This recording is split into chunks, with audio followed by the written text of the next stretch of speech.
طرح حضور अलैहिस्सलाम ने इरशाद फरमाया कि अद्दुआउ हुवल इबादा, कि दुआ ही असल इबादत है।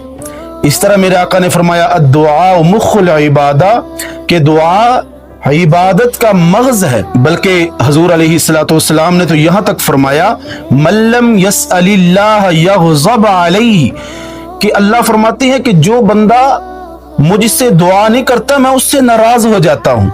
तो इसलिए हुज़ूर अलैहिस्सलाम ने इस बात पे जोर दिया कि मोमिन बंदे को हमेशा दुआ करते रहना चाहिए।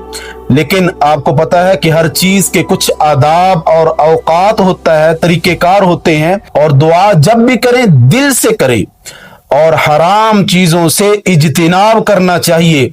और दुआ जब मांगे तो यूं मांगे तसव्वुर करके कि मेरे अल्लाह मेरी दुआ को सुन रहे हैं और इंशाअल्लाह वो कबूल फरमाएंगे।